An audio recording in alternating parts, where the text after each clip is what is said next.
Alright, welcome to another episode of Farming my Friends for Content. This is between Kuri and imed012345. It looks like it's a Blitz game, 826, 950, so pretty decent ratings for Blitz. So yeah, let's go. So e4, we get a Scandinavian right away. I'm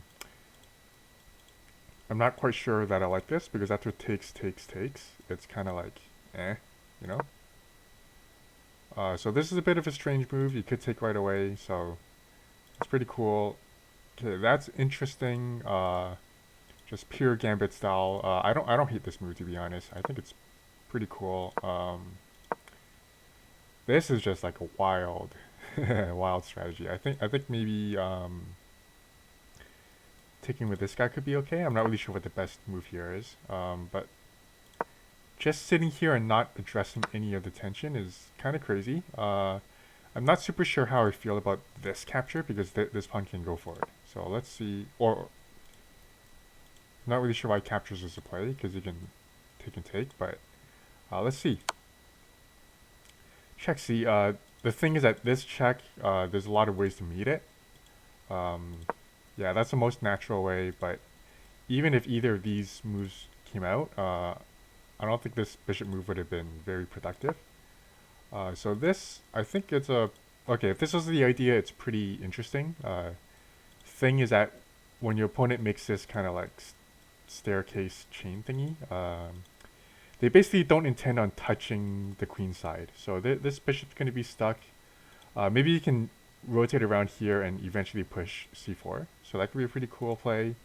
Computer's giving this move. I thought doing this capture really early on was cool because it kind of like doubles the h pawns and makes it more difficult to castle this way. But I think black can still castle queenside. It's just that they're kind of underdeveloped right now. So here might be a little bit too much. Okay, so now Kuri addresses attention here. Computer says it's not the best move, but I think like I kind of like this kind of move. So let's see what happens here. An idea you can try is to kind of like win a pawn by deflecting the knight somewhere, and then trying to win the. Wait, no, you have this attacker. So I think the move back all the way back here, it kind of worked out. And it worked out because this capture isolates this pawn. So now you've got a whole bunch of attackers on it. So that's a pretty interesting idea. Computer doesn't love it, but I think it's a pretty nice idea over here. I wonder what the computer hates about this move. Honestly, I think queen takes is fine. Because you're up, I think, 2 pawns. Queen takes, if you force the queens off, that's pretty nice. And then you can even like damage a structure for the late game. Even though queens are off the board, and that this kind of opening up of the king isn't as... I mean, let's say you do this. Or rather, you do this first, let's say. And then you trade off queens. Even though there's no queens on the board in this position. And also keep in mind there's this threat over here. So this has to be addressed. There's no like checkmating attack based on opening up the king. However, it's still pretty good because in the endgame, these kind of double isolated pawns, there's no pawn supporting it. If it's like 2 pawns, if it's like pawns like this and it's like doubled pawns here, doubled pawns that are actually supported, the doubled pawns can be pretty good, but the doubled pawns on the h file is pretty bad because they kind of like restrict each other's mobility and there's no support for it. And this pawn that's in front, it's hard to support it with the rook. You have to support it with the bishop, and it might not be that easy to like get all the way over there. So trading queen, so taking the knight and trading queens could be a good move here. It might be what I would go for. So this is pretty interesting because it kind of like forces stuff. Another interesting thing here is that you can check and pick up the queen. But before you do that, it's probably better to pick up this knight first, because after check, knight can capture and then the queen's guarded. So let's see what happens here. So addressing this rook thingy, I think now is a good time to take the knight. So this is an interesting idea, going for this f pawn, going for the fork. Knight is defended by the bishop, so that's nice. I think I kind of would have liked seeing this capture. It kind of like keeps things easy.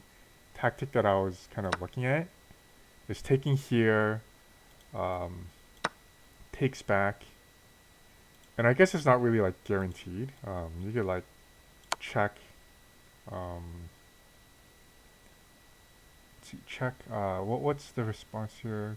Oh, because it's defended at this point, so it doesn't quite work, but it's something that's pretty interesting to do.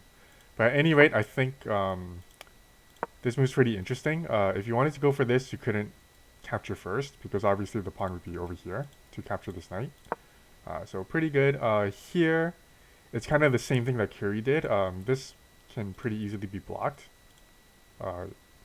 This way, even this way, I mean, this way's pretty bad, but it's kind of like, you're up 2 pawns, you kind of like win the pawn endgame. So yeah, at this point, this is pretty interesting. Here. Yeah, this is pretty interesting. I'm just trying to look at kind of the mechanics of this move. So it deflects, yeah, this deflects the knight to attack the bishop. So that's a pretty cool move. Over here, there's still a lot of like chaos going on. It's very difficult to see what's going on here. Queen trade, getting rid of this, pretty good idea. So here, the only thing is that this is actually a threat.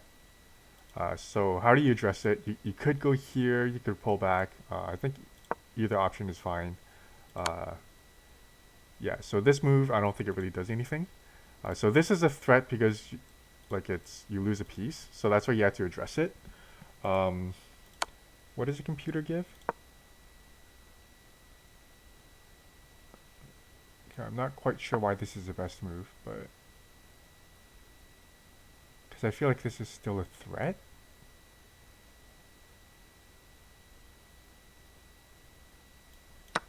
Okay, I need to kind of look at why.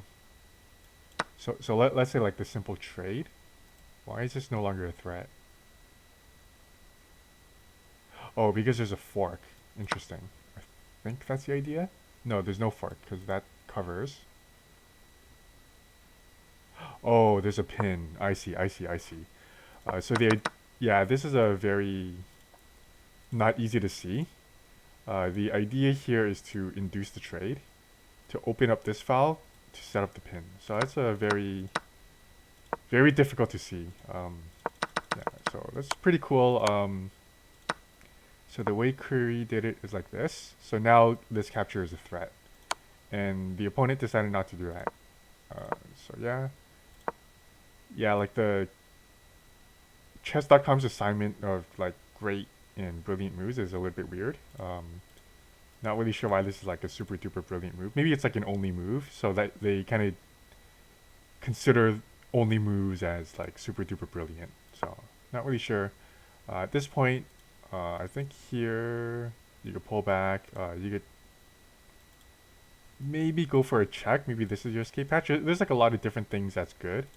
I like that there's so much activity here. So let's see. Yeah, so that's a piece. Yeah, like imed is not seeing that this piece is actually hanging. Like takes. Okay, sacking the rook. Yeah, this game is incredibly wild. It's a very wild game. So this is interesting. So that's not quite a free rook, but it's pretty. Yeah, that was pretty cool. Takes. Yeah, that was a pretty nice, pretty nice finish. To deflect the knight, so this square becomes a thing. And then if takes, you can just take, and then same tactic. So really cool way to end it. So yeah, so it's pretty sloppy game, but there's a lot of really cool tactics. I think the main, I guess like one of the big issues is not realizing this is hanging, and like both players didn't realize it was kind of like not hanging. I think that this move was available really early, but yeah, that was a really cool way to finish the game off. So yeah, good job. GG's to both.